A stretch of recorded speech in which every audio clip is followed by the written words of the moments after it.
Hi, I'm Mordechai Becher. Welcome to Dimensions of the Daf with the Jewish Broadcasting Service, in which we examine ideas in the Talmud, Mishnah, and traditional Jewish texts. And each class stands by itself. But we'd love you to watch regularly, and also a shout out to people who shout out to me when I visit places and see people and they say, "Oh, we saw you on JBS," and that's always a lot of fun. Anyway, today we're going to talk about blessings. I want to break down a bracha. Bracha is the word for blessing in Hebrew. We know, of course, the Torah in the book of Genesis already has some blessings in which Malchi Tzedek, who is the king of a city called Shalem, which later on became known as Yerushalayim, which later on became known as Yerushalayim, which you know as Jerusalem. So Abraham is greeted by Malchi Tzedek, and Malchi Tzedek begins with a blessing, Baruch Hashem, blessed is God. Later on in the Torah we find Jethro, the father-in-law of Moses, also blessing God for taking the Jews out of Egypt. We find King David, much later in history, saying, Baruch atah Hashem, blessed are you our God. And so we have a certain format of blessing, which people would say. Now, until the beginning of the Second Temple era, just to give you an idea, Jews got out of Egypt in approximately 1313 BCE, before the Common Era. So it's approximately 3,300 years ago. In the desert for 40 years, we enter into Israel about 1270 or so BCE. We're in Israel for about 440 years until the first temple is built by, King Solomon. So King Solomon, Shlomo, builds the first temple. And that was the period of the prophets that you've heard of, Ezekiel and Isaiah and Jeremiah and so on, during this period. So the first temple lasts for about 400 years until the Babylonians destroy the temple and invade Israel and exile most of the Jews to Babylon, which is what we call modern-day Iraq and Iran.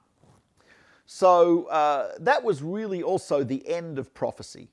Now, about 70 years after the destruction of the temple, many Jews come back to Israel. Not most, but many Jews return to Israel with permission of the Persian ruler, initially Cyrus and later on Darius. And the Jews return to Israel.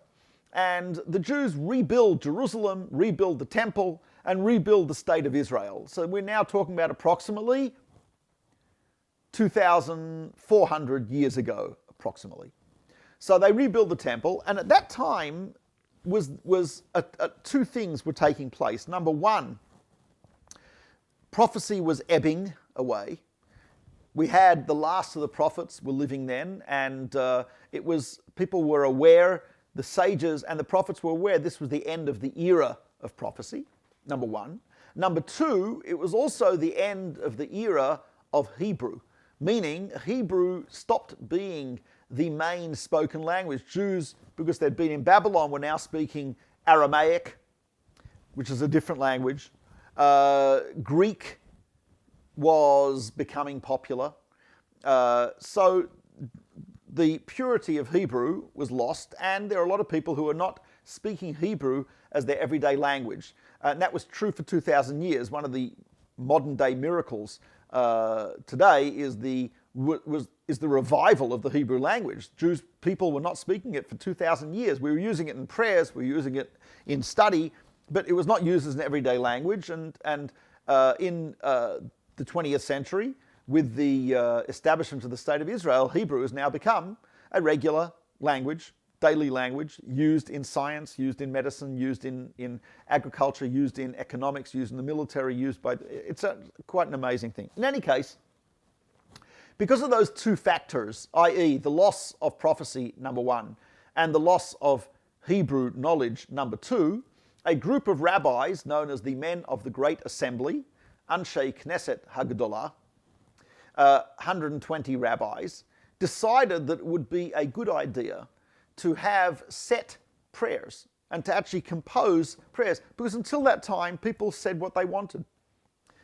People had the capacity to express themselves beautifully in the Hebrew language. There were prophets who were very inspiring and who composed many prayers, who helped people pray. But all this was ending. So they felt that they had to step in, these 120 rabbis, amongst them, by the way, a number of prophets, and decided to write prayers. And this was the origin of what we call the Siddur, the Jewish prayer book. This is actually happens to be a 2-volume prayer book. We don't actually pray from this one because it has commentaries in it. So it's got the text and then lots of commentaries. You'd be turning the page every 5 seconds if you prayed from this book.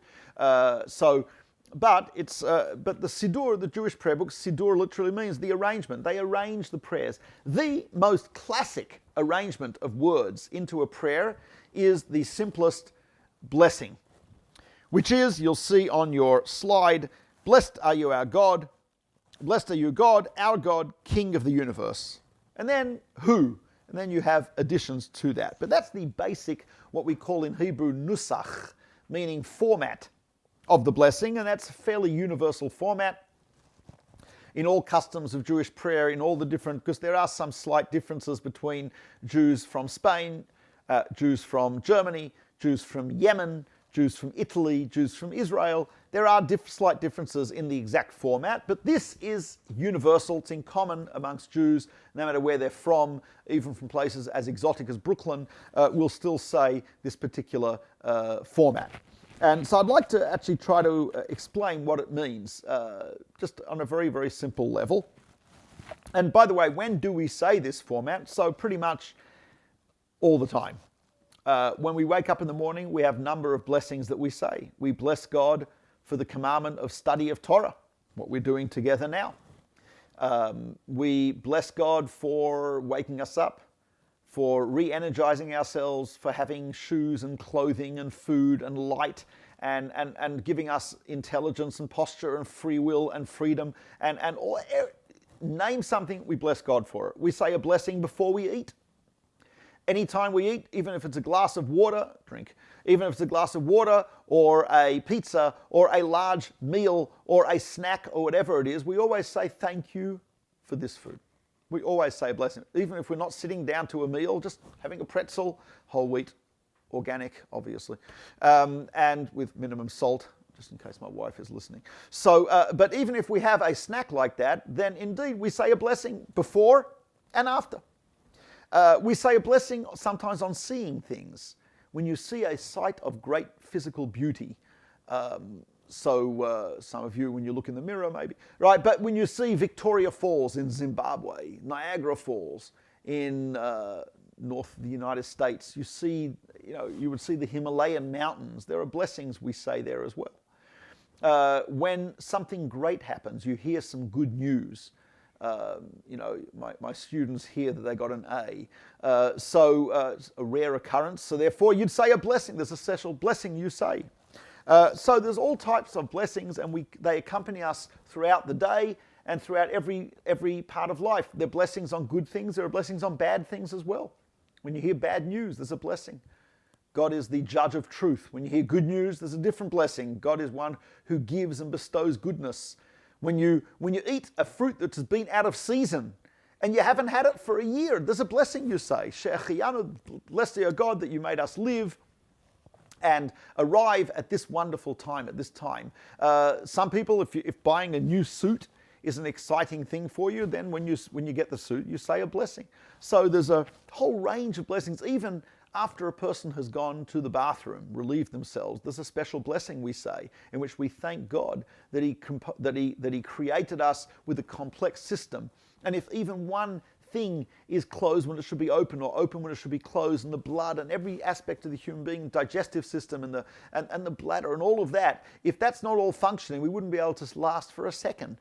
So we thank God and we say, blessed are our God, who is the great healer and doctor of all flesh, and the one who makes a wondrous, wondrous human being. So that's to appreciate all of these things. Very, very important. See a rainbow, there's a blessing we say on that. There's literally blessings for every possible occasion. And if you look in the standard prayer book, standard traditional Jewish prayer book, they usually print a whole range of these blessings right after morning service. Weekday morning service, you flick through either that or you can look in the index. Weekday morning service, right after that you've got assorted blessings. So, but again, what is in common in all of these blessings is the intro, the first phrase that introduces all of these blessings. As you see, for example, we might say, blessed are you our God, God King of the universe, God our God King of the universe, who, if you're about to eat a fruit, created the fruit of the tree. So you're about to eat an apple, that's what you say. If you're about to eat a piece of a carrot, you'd say, Borei Pri Ha'adamah, who created the fruit of the ground.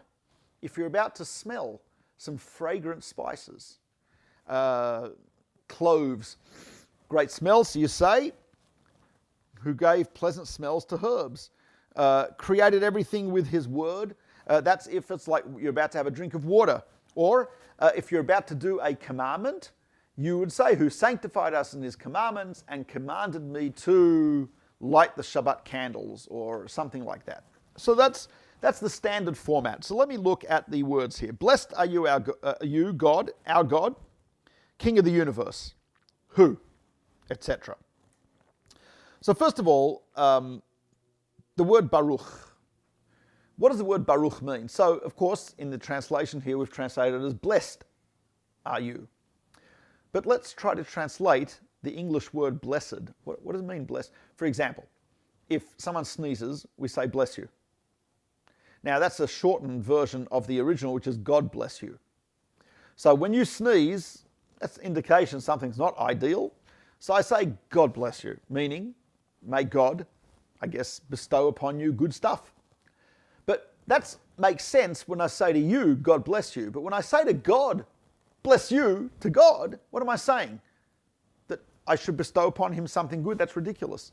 So what do we mean by that? So the Rashba, a great rabbi from Barcelona, 13th century, the Rashba says the following.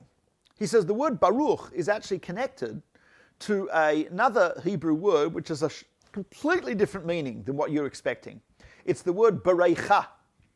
Bereicha literally means, those who speak modern Hebrew will know, Bereicha is a swimming pool. Now in the Bible, Bereicha is not a swimming pool, but it's the pool which forms from the spring water, coming up out of a spring, bubbling up out of, I don't know if you've ever seen a spring. I've been hiking in Israel and we encountered many springs along the way. You can even buy maps, very detailed maps, which actually have the location of springs on the way when you're hiking, so you can actually refill your canteens. Fantastic. So, but anyway, the spring bubbles up, and that's the pool. There's a spring, that's called a Bereicha. So the Rashba says the word Baruch means God. It's like saying you are the pool from which everything comes. You are the spring from which life bubbles forth. So really the word Baruch is not a wish, a request, or a supplication. Rather, it's a statement of fact. It's saying you, God, are the pool from which everything flows. That's what the word Baruch actually means. According to the Rashba, that's saying it's acknowledging God as the source of everything, like the pool of the spring, which is the source of all this water. That's one meaning. There's a second meaning to the word Baruch. It's connected to another strange word, which is berech. What does berech mean? A knee. Berech, the knee, is that which we use to bend or bow. So when we say Baruch Hashem, God, you are Baruch, what we're saying, we're not saying you are the knee. What we're saying is you are the one to whom all should acknowledge and obey and have humility, i.e. to bend our knee towards you. So it's an expression of humility. Others say it's an expression of praise, shvach, praise, and it's saying, blessed are you, God, meaning I adorn you with praise. So we have three possible meanings. My preference is the first one, which is why I said it first, but which is the meaning of bracha as a pool. And then we say the following, you. That is significant. Blessed are you, God, our God, King of the universe. When I say you, that is what we call in Hebrew nochach, meaning present or imminent. If I say he, that is what we call nistar or hidden. In English, we use the term first person, second person, third person. So if I say you, that's what we call second person. But usually, when I say you, that means you're here with me or in your living room watching me. But you would be, it's right here, personal relationship. You're present, you're immanent. If I say he, I'm referring to someone who's not here. I'm referring to someone who is not in a direct relationship right now. He is there. So when I say, blessed are you, God, Baruch Atah, what I'm actually saying is that you and I have an individual relationship. It's an expression of the immanence, the presence of God in our lives, in the world, 24/7, 365, or actually 24/7, 354, because that's the Jewish lunar year, but let's leave that aside. No one to get nitpicking here. But what it's saying is that you, when I address God as you, blessed are you, God, well, I'm actually talking directly to him, because we believe that God is close to all those who call him, as it says in Psalms, and he is present in our lives, and each individual has a personal relationship with God. So that is when we say you. So you is a very significant term. There's actually a Jewish philosopher who wrote a whole book about this called I, thou. Me, and you. That idea. And then we say, so you, God, is talking directly to God. And it's expressing the idea that I, as an individual, have an individual relationship with the Creator. And then we say Eloheinu, which means our God. What do you mean by our God? Well, this is in Hebrew. It's the Jewish people saying our God. We are acknowledging here that we have a special relationship with God as a people and as a nation. And the Torah, the Bible, describes us as the chosen people. And that there's an old English poem that says, how odd of God to choose the Jews. And the response is, it wasn't odd, the Jews chose God. So the fact that we did volunteer for this partially, and God chose us partially, but be that as it may, we have a special national relationship with God. We have a special covenant with God through Abraham and via Isaac and Jacob and his children. So we have a special covenant with God. God took us out of Egypt, guided us through the desert, took us to Mount Sinai, gave us the Torah, encapsulated initially in the Ten Commandments, and he gave us, and we have a special relationship. So we say, blessed are you, God.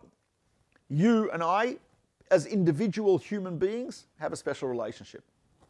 Eloheinu, our God, we also express that we have a relationship because we have a special national relationship. So our God is not possessive as mine, as opposed, right? But what it's saying is I have a special relationship.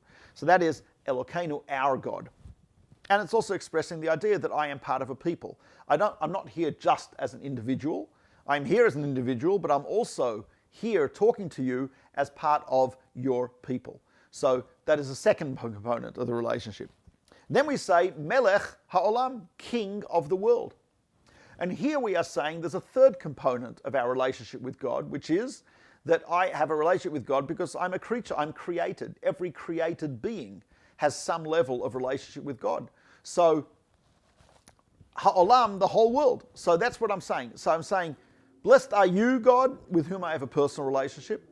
Our God, with whom I have a national relationship. King of the universe, with whom we have a universal relationship because we are creatures, created beings of God. And we refer here to God in a few different ways. There are 3 different ways we refer to him. Well, 4 really. We say you, which is, of course, not a name, but it's a pronoun, as opposed to an amateur noun. So that is you, that is one name. We have Hashem, that is the name of God, which we don't actually pronounce the way it's written. We read it differently, but it's written as Yud, Hey, and Vav and Hey, which actually is a combination of 3 Hebrew words. Haya, Hoveh, Yihyeh. Was, is, will be. Haya was, Hoveh is, Yihyeh will be. You put them together, we get Yud, Hey, and Vav and Hey, which is what we call the Tetragrammaton, the great 4-letter name of God, which we actually don't pronounce. And instead we say Adonai, which means my master. But that is one name of God, and that represents, I guess, the fact that there's a hidden aspect God's true nature is not something that we can understand. As a great Hebrew poet once put it, if I would know him, I would be him. And to explain, the only way I could know him is if I had an infinite mind with infinite capacity, and of course that would mean I'm God. So I can't totally know him, but we can have a relationship. So we use that term, was, is, will be, eternal, infinite God who creates everything, sustains everything, who is always, was, always will be. And that represents the aspect which is that I can't know God totally, but I can nevertheless still have a relationship, you. The next word is Eloheinu, our God, and there the word El means power. When we refer to God as our God, the word we're using is El, which means power, and the way it is explained by the code of Jewish law, when we use that term, what it means is God is the Baal HaKochot Kulam, which means the power behind all powers. So I see the power outlet here, which is powering these LED lights. Right? Obviously, the power is not from the power outlet. The power outlet gets its power from some substation somewhere in New Jersey, but that gets its power from some fuel, some electric generator somewhere. And the electric generator gets its fuel from the coal, and the coal is fossil fuel from the ground, and that ultimately got its fuel from the sun, and that ultimately got its fuel. So if you keep going all the way back, you get to God. So we call him the power behind all powers. And that's the meaning of Elohim. And Eloheinu is our God, meaning, yes, he is the power behind all powers, but we have a special relationship with him as a Jewish people. And we also call God Melech, king. Calling him king has a few ramifications. Number one, what it means is that he is involved, because we are not theists. A theist is someone who believes that there is a God, but God doesn't care and is not involved in the world. Calling God king is a way of saying that he cares about the world, he's involved in the world, he runs the world, and therefore it's monotheism as opposed to theism. There's a second aspect of what it means by melech, king, which is that king, if the king orders something, that is a royal decree. And God has indeed, he is not disinterested, but he has actually given us commandments, and he's given us laws and rules of morality and ethics and spirituality, etc., and we are obligated to keep them. So calling him king is also a way of acknowledging his involvement in the world, is acknowledging his care for the world, and is also acknowledging that he has decrees and laws and statutes for this world. So that is the idea. And then we say ha'olam. Now the word world, that's how it's here. I've translated it as king of the universe, which is actually more correct, but it's not totally accurate. The word olam doesn't only mean the world, it also means the universe, but what it means is all of existence. Every single aspect of existence, time and space and ego, and our planet and our solar system and the Milky Way and the galaxy and whatever, and all the galaxies and the entire extent of the universe, of the visible universe and the non-visible universe, and matter and dark matter, and absolutely everything is included in this word olam. So we say so. Recap, Baruch, meaning you are the pool from which everything flows. You are the one to whom all knees bend. And I praise you with all manner of praise, Baruch. You, with whom I have a personal relationship just as an individual human being. Our God, with whom we have a national relationship as Jews. King of the universe, with whom every creature has a relationship because we are creatures and he's the creator. Creature means one who is created. And then we use different names for God. You to indicate immanence and presence. Hashem, meaning was, is, and will be, to indicate infinite and hidden component aspect. Eloheinu, the power behind all powers. Melech, the king who is involved, who cares, who decrees, who rewards, who punishes, etc., etc. That's what we mean in these blessings. And then we end with the various endings that change depending on what you are, what the blessing is. Can you say this in English? Yes, you can say it in French. You can say it in any language you understand. I feel that it's worthwhile learning a little Hebrew just to say it in the original Hebrew, because it's, I guess, more authentic. And when you use the Hebrew, you get all the nuances and the connotations and the hidden meanings and everything else which is involved in the Hebrew language, which you're not going to necessarily get when you translate it. But it's still okay to say a blessing in translation if that's what you can do. That is fantastic. That's great. But that's the basic breakdown of blessings. Perhaps another time we'll talk about certain specific and more famous blessings. But just one of those blessings, just to let you know, I remember I was on the plane actually once and sitting next to there was a priest sitting 2 seats from me. There were empty seats in between. And we got up to 35,000 feet, cruising altitude. My ears completely couldn't hear a thing. They bring me the kosher food, kosher meal, and I said the blessing, but I said the blessing pretty loudly because I couldn't hear. So I said Baruch atah Hashem Elokeinu melech haolam. So I start eating. I chew. My ears pop, and the priest is saying, "Excuse me." I said, "Actually, it's okay. Wasn't talking to you." He said, "Didn't you say something loudly in Hebrew?" I said, "Yes, I did." He said, "What did you say?" So we had a schmooze. We talked about what it means. And I said to him that what it means is, God, you are the pool of everything. You with whom I have a personal relationship. Our God, whom I have a national relationship. King of the universe with whom we have a universal relationship. Shakol, everything. Space, time, ego, and this food in front of me. Nihye existed, brought into existence, and continues to exist, bidvaro, just by his words, just by God's words, who created the world with speech. And he said, that is really beautiful. And I actually, I'd been saying blessings for a long time, but when I explained it to this priest, I came to the realization as too, which he said, that it is something very, very beautiful, and it's worthwhile learning one or two of them, even just one of them, and to say it regularly. Rabbi Yehuda Halevi, one of our great philosophers, 12th century Spain, Rabbi Yehuda Halevi put it very nicely. He said also, saying blessings makes you a better person. You know why? He says, because the more you appreciate things, the happier you are. And the happier you are, the more moral and the better person you'll be. Because a happy person is a better husband, a better wife, a better father, a better mother, a better child, a better teacher, a better student, better employer, right? Happy people. So, and one of the great ways to achieve happiness is by expressing appreciation. And that is what the brachot are, that's what the blessings are. And that's a little bit of a breakdown of a bracha. Thank you very much. Oh, and if anyone is interested in further study, I have a chapter in my book, Gateway to Judaism, available from Amazon. Gateway to Judaism has a whole chapter about blessings where you can actually see the meaning, translation, and various blessings and laws of blessings and customs of blessings. So I highly recommend you buy the book. I know the author personally. And so Gateway to Judaism from Amazon. Thank you very much. This is Mordechai Becher with Jewish Broadcasting Service Dimensions of the Daf. Thank you for watching.